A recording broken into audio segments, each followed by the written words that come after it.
Hey, it's Sabrina. Before we get started, a few details about a major developing story that's still being pieced together.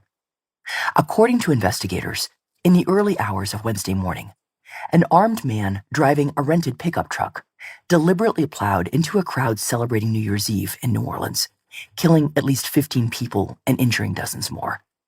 In a short speech last night, President Biden said that the driver, a U.S. Army veteran who died during the attack, had been inspired by the Islamic State and had expressed a clear desire to kill.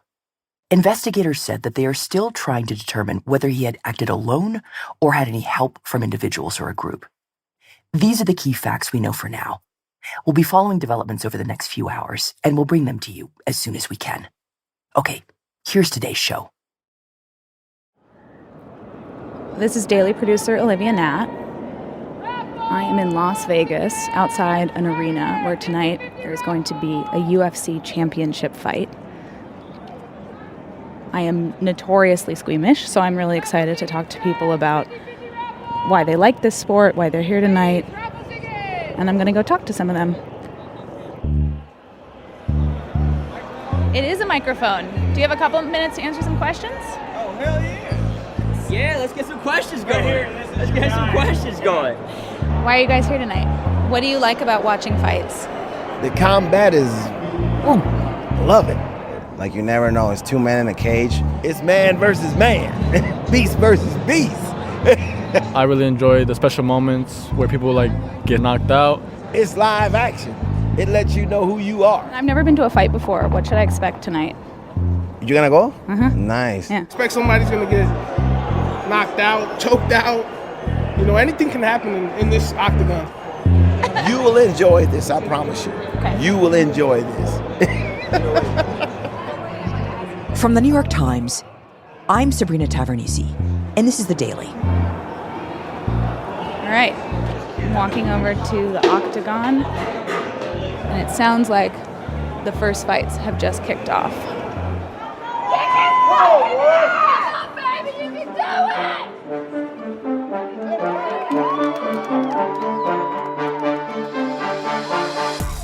Over the past 5 years, one sports league has gained popularity faster than any other. The Ultimate Fighting Championship, or UFC.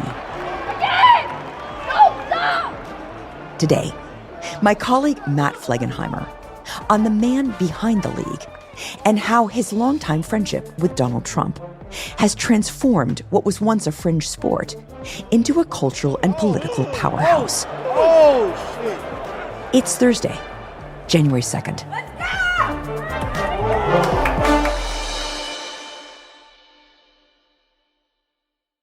Matt Flegenheimer. Sabrina Tavernise. Welcome to the show. Thank you so much for having me. So, Matt, we're going to talk today about UFC, but I have something to admit to you. By all means. I've actually never watched it. So let's start with the basics, Matt. Tell us what the UFC is. Sure. UFC stands for Ultimate Fighting Championship. It's the sort of primary promotion associated with mixed martial arts. It is a cage fighting enterprise, which combines elements of kickboxing, wrestling, jiu-jitsu into this kind of very painful medley of activities in what they call the octagon, this 8-sided cage where two fighters convene and beat each other up over a course of rounds. Okay, that probably explains why I've never heard of it. It also has been one of the fastest growing sports, huge audience internationally, was acquired for $4 billion in 2016, has only grown since, not just in the sports world, but culturally and politically as well, and really has a kind of crowning moment in November. And what happens in November? So President-elect Trump, really fresh off his election win, attends a fight at Madison Square Garden in New York City. Trump is sort of waiting in the wings with his entourage and walks out almost as if he is the fighter. Making his way to the world-famous octagon, flanked by UFC CEO Dana White, 45, soon to be 47, President-elect Donald Trump. President and CEO of the UFC, Dana White, is to his left. Elon Musk is with him. Mike Johnson is with him. Robert Kennedy alongside. Various cabinet members to be, if he has his way. It is so loud in here. It is so loud. And the crowd just loses its mind. It's always loud when he comes here, but now that he's won, now that he's the president again, oh my God.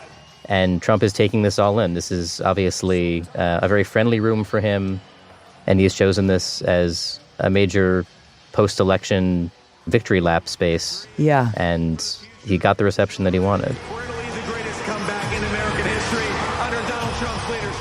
So they're showing this video on the Jumbotron above the octagon, showing various triumphant moments for the president-elect. God spared my life for a reason. And as the video ends, you see the number 45 flash across the screen, and then it moves to 47, showing his presidency and his presidency-to-be. Okay, so this is an extraordinary scene. And I want you to tell me, Matt, how we got here. Like, how did Trump choose a UFC fight for his coming out party as president-elect? You know, I think it's actually a pretty natural choice for Trump if you think about the arc of Trump and the UFC across really 20 plus years at this point. And that arc begins with Dana White. White has been a close friend and ally of Trump's, and they've kind of risen in parallel. And they've kind of developed an understanding, not just as people who are in business, who are transactional, but I think beyond that, there's a sort of visceral understanding mutually about what it means to succeed in this American moment without having kind of establishment forces behind you every step of the way. I think White understands that about Trump, and I think Trump understands that about White. Okay, so tell me about Dana White. So he's from Boston. He sort of bounces around in his youth. He's kind of a serial scofflaw by his own account. He's a hotel bellman for a bit, trains to be a boxer, becomes a boxing trainer, winds up moving to Vegas, continues training and eventually managing fighters, and really becomes sort of enthralled with the UFC. And this is the sort of mid to late 1990s. It's a moment where the UFC is very much on the fringe. It is a young, fledgling league with a quite bad reputation across a lot of the American mainstream. We're live from the mile-high city of Denver, Colorado. 8 of the deadliest fighters in the world will meet in a no-holds-barred combat to determine... And as a viewing experience, the sort of production values were low, the venues were pretty grungy. This was not Saturday night at Madison Square Garden. Be forewarned, there are no rules, no judges' scores, and no... The UFC's own tagline for a time was, "There are no rules." That was sort of the pitch. So really bloody. Bloody and lawless. 8 street tough warriors wage combat in a battle where anything can happen and probably will. John McCain calls it human cockfighting. States are banning it by the dozen. Venues don't want to host fights. But despite all of that, you know, Dana White really sees some potential in the UFC. And he sees a sort of appetite in the American audience and beyond for a level of violence through sports that I think the expectation was prior to that maybe people didn't quite have the stomach for.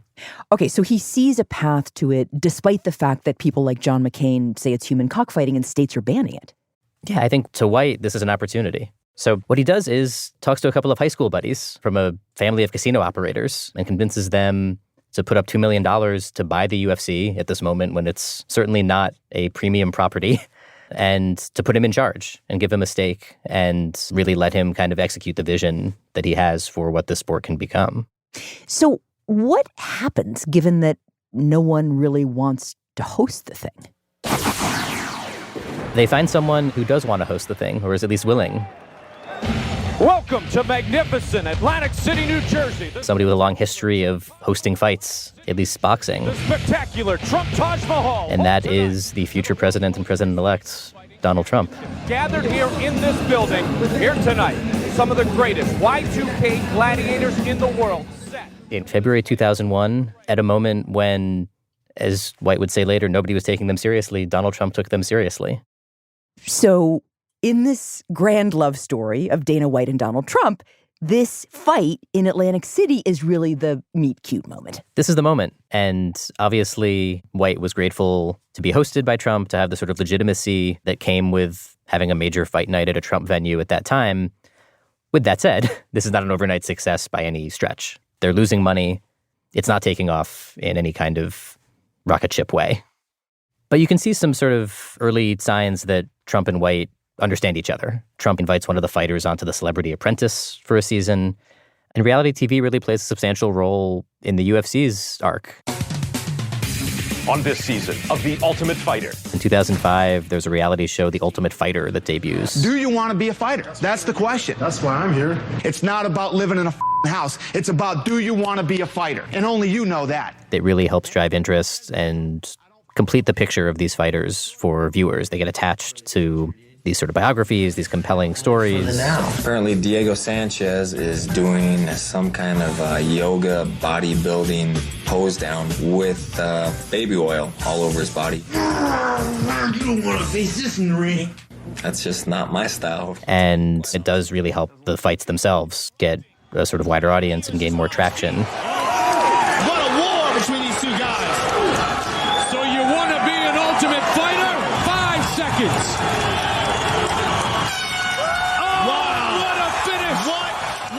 To such an extent, as the UFC grows, that Trump gets a little jealous. What does he do?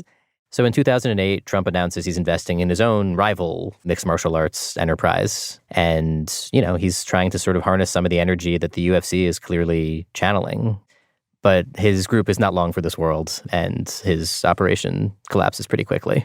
But it's really a testament to the Trump-White friendship. The two of them are not necessarily the type to take kindly to business threats in their respective fields. And they stay on very good terms here. And in 2011, the UFC signs a big TV contract. Trump sees an article about it, takes it, writes a message on it, and sends it to White, saying, congratulations, I always knew you were going to do it. Like he's a proud mom or something. And sort of, it's both a compliment and self-regarding about his own instincts that Trump saw it coming as well. Yeah, he spotted it too. They spotted it together. Okay, so clearly these two have a lot in common, right? They're businessmen. They both have this reality TV thing. They both see the potential in this very violent sport. What about their politics? In some ways, they approach politics from kind of a similar vantage point. If you think about Trump before he was president, it's very transactional, not ideological. Frankly, as the commissioner of a league that's trying to appeal to as many people as possible, in general, those sorts of figures wouldn't necessarily want to engage in partisan politics because the country is pretty evenly split and you're trying to cast a wide net. You would alienate half your audience. Sure. But then Trump runs for office in 2016, and he has a request when he becomes the Republican nominee, which is that Dana White speak at his convention that summer, which obviously would place him very much in the middle of partisan politics in a way that had not been a part of his profile previously. He has said he was advised against doing it for all the reasons you would expect, that it would alienate potential sponsors, it would alienate fans. So it was kind of high stakes for him because potentially it could alienate half his audience. Sure. Right? But he does speak at that convention. What's up, GOP? And White himself leaned into the idea that it was sort of strange that he was there. I'm sure most of you are wondering, what are you doing here? You're probably wondering, what are you doing here? was kind of his opening. And I wanted to show up and tell you about my friend, Donald Trump, the Donald Trump that I know. And he talked about the chance that Trump took on him in the UFC in 2001, his loyalty, his fighter instincts. He was the sort of validating voice that Trump wanted to have in that moment. Let me tell you something. I've been in the fight business my whole life. I know fighters. Ladies and gentlemen, Donald Trump is a fighter, and I know he will fight for this country. So what's the effect of all of this? Like, does it actually have repercussions on his business? The sky doesn't fall, right? And I think that's an important lesson that he learns in that moment. He goes out on this limb. He's advised against doing something, much in the way that he was, in his telling, advised against giving it all to the UFC at the beginning. In this case, Dana White gives the speech at the RNC. It goes fine. And as a matter of fact, Trump's elected president. And now he knows the president. Right. So the lesson is, go with your gut. Trust your gut. And I think the lesson was that Dana White believed then and believes now that he knows his audience better than anyone. And to him, that audience respects somebody who will do what he believes in, or at least project that he is doing what he believes in.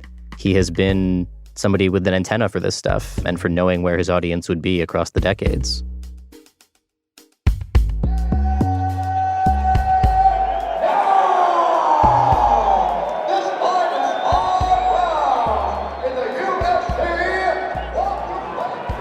Section 11, that'll be on your left. Section 12 will be on your right. Do you follow Dana White at all? Oh, hell yeah. I love Dana White. What do you love about him? The fact that the man took over the sport when everyone thought it was going to go downhill. You know, some people, rich, famous people, are at a certain level, they're higher class, they look down on people. He's like in it, so he knows what real people want. I feel like UFC really allows people to speak their minds, and I know Uncle Dana kind of allows that. He's the GOAT. Okay, end of round 1. Going into round 2. We'll be right back.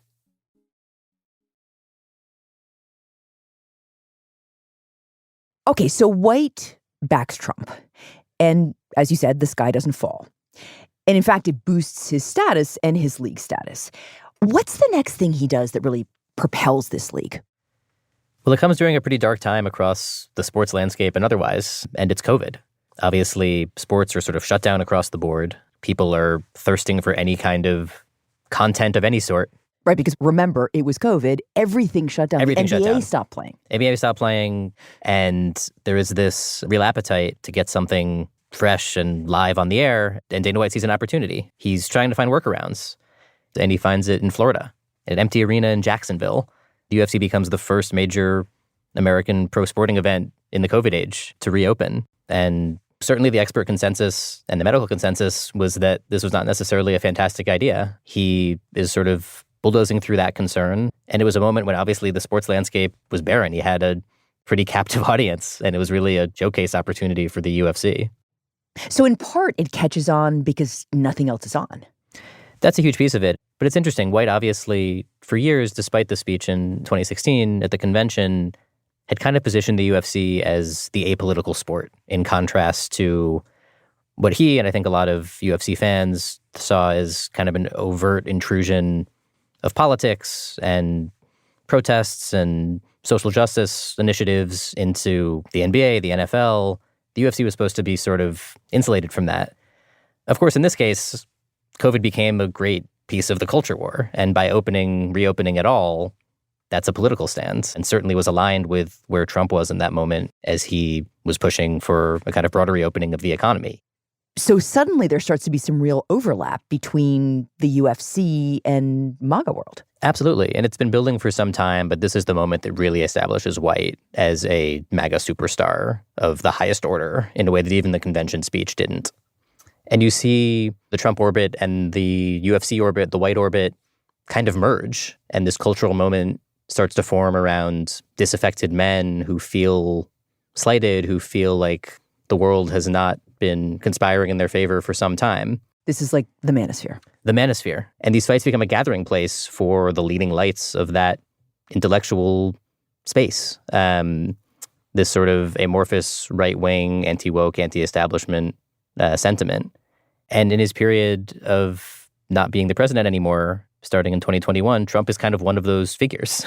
He becomes somebody who shows up at these fights, frankly, in moments of sort of public turmoil for himself. One of the first public appearances he makes in his period of being kind of a pariah after January 6th in 2021 is at a UFC fight. Interesting, After he's indicted, he goes to a UFC fight. It becomes a sort of balm, and he's walking in and getting a giant ovation among a lot of his supporters.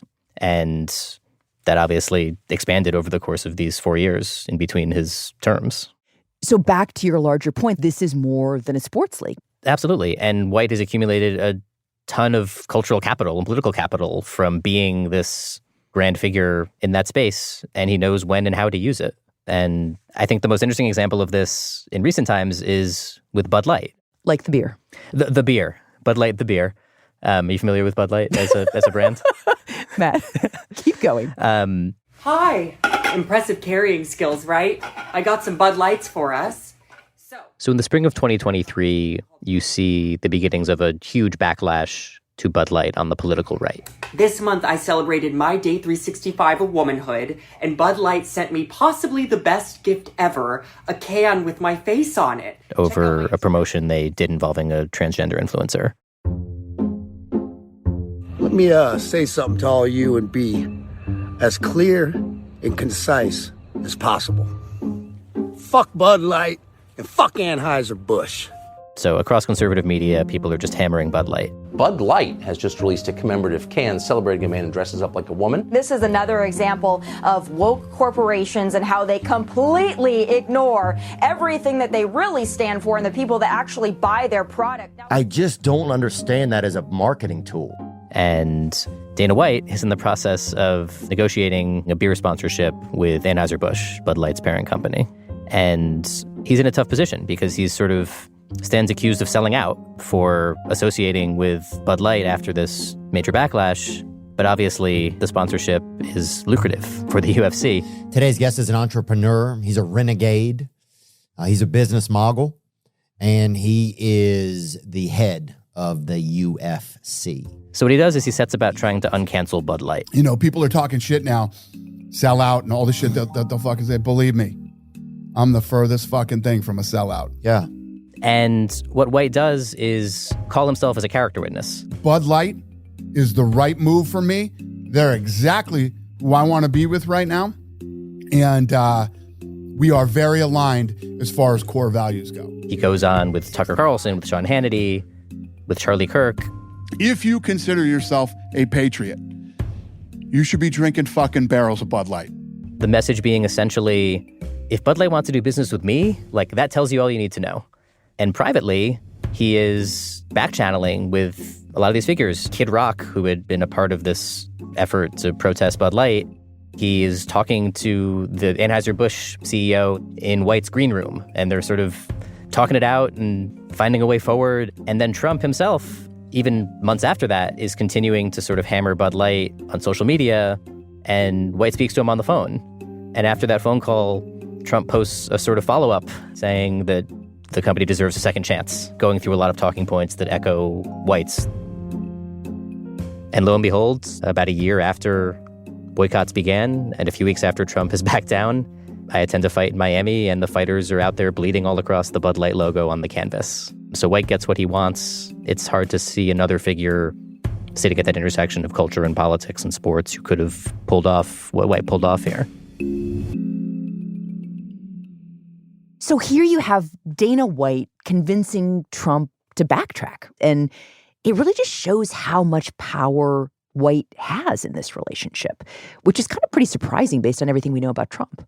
Absolutely. And they're both well-positioned to do each other some good. And certainly Trump can call in White to help him in moments of political need as well. And we see that in this last campaign. So what happens in the campaign exactly with White?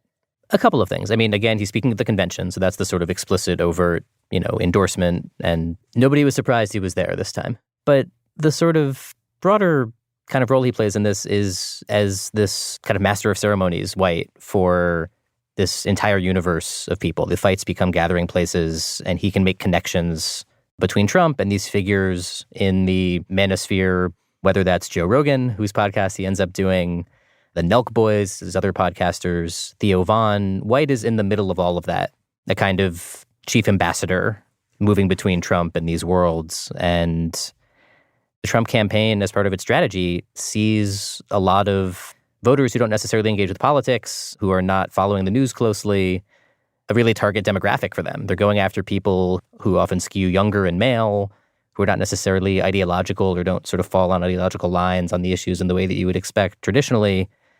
And a lot of those people watch the UFC, and a lot of people in that world respect Dana White's opinion. And so Trump is appearing on a lot of these podcasts. He's speaking to these audiences. Right. And just to remind people, this was the holy grail demographic, right? Because in part, it was so hard to reach. The people who don't ordinarily follow politics and really don't necessarily vote that much. Yeah. And it's been traditionally hard to break through to that demographic. And the Trump campaign had a lot of success. Welcome to UFC Unfiltered. Matt and I. The Trump campaign is really trying to meet them where they are. I mean, Trump did a UFC fan podcast and wasn't talking about any kind of policy. Are you good at making picks? No matter how many fights I watch, I'm terrible at making picks. I'm always wrong. Well, this sport is interesting. Like I watched Usman. I think he's a terrific guy, by the way, terrific person. This was a guy talking about fights and having actually a really interesting level of recall about specific fights and the history of it, the intricacies of the UFC. I look at like UFC or boxing or any of these things, even sports generally. It's sort of a microcosm of life. It's actually about as close to contemplative as I've heard him get. He gives this answer talking about fights that it's sort of a microcosm of life. It's this sort of binary thing. There are winners and losers. And you can sort of see how that maps onto his political worldview. You know, it's so interesting. But the nice part, it's over in a period of a half an hour, 45 minutes. It's all over, and you sort of see a decision. But it's a little bit like life when you think about it. And obviously Trump wins the election in November, and he and his team are well aware of how integral that strategy was and White's role in it. And on election night, after midnight, as he's giving his victory speech, We also have a man, Dana White, who has done some does he pull up on stage to the microphone to give some remarks? But Mr. Dana White. And White proceeds to give a speech that is not surprising to anybody who's listened to him or Trump talk about these recent years. It's heavy on the sort of expert consensus being wrong. This is what happens when the machine comes after you. What you've seen over And he shouts out these figures I want to thank some people real quick. I want to thank the Nelk boys, Aiden Ross. from this universe he sort of presides over in some ways. And last but not least, the mighty and powerful Joe Rogan. So once again, these two men are validated in their instincts to buck the system, like to go with their gut, really in the most extraordinary way, and in the end kind of shock the establishment. Absolutely. I think both of them have learned that lesson time and again in their public lives, that expert consensus is often nonsense, that their instincts are to be trusted. What you've seen, I think, from both of them is a sort of recognition that they can be their purest, basest selves, and that would be rewarded. So these two have learned all the same lessons up to this point.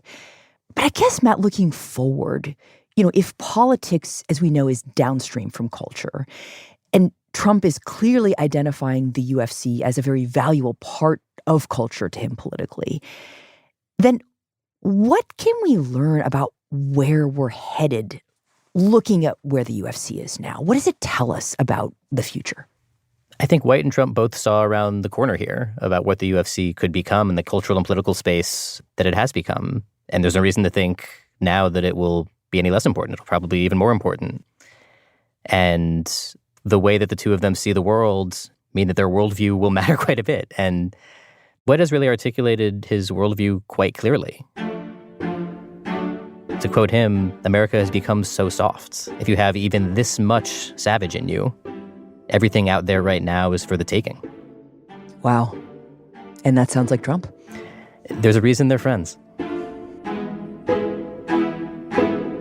Matt, thank you. Thank you, Sabrina.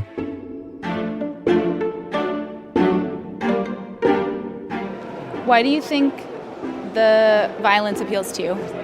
I just like how brutal it is. It's different than boxing. It's very relaxing to me because of the violence of it. I could watch it every day. Why do you think this is a thing that men are so into? I feel like it's just embedded in every guy, like every guy's DNAs.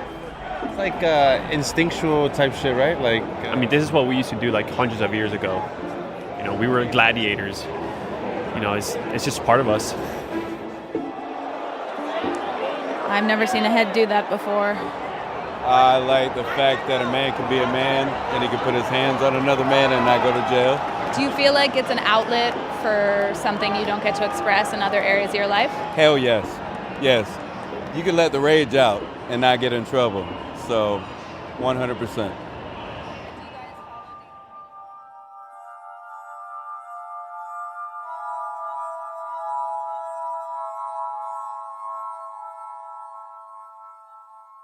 We'll be right back.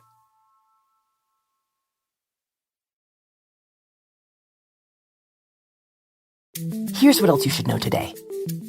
Ukraine's leader has followed through on his threat to shut down the last major pipeline that carried natural gas from Russia to Europe. By closing the pipeline, Ukraine hopes to undermine Russia's ability to fund its war against Ukraine and use energy as a weapon against Europe.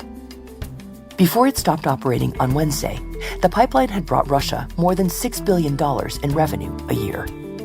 Ukraine's energy minister called the closure a, quote, historical event. Today's episode was produced by Nina Feldman, Olivia Natt, Sydney Harper, and Claire Tennis-Sketter, with help from Shannon Lin, Rochelle Banja, and Asta Chaturvedi. It was edited by Lexi Diao, with help from Michael Benoit. Contains original music by Dan Powell and Marian Lozano, and was engineered by Chris Wood. Our theme music is by Jim Brunberg and Ben Landsverk of Wonderly. Special thanks to Joseph Bernstein.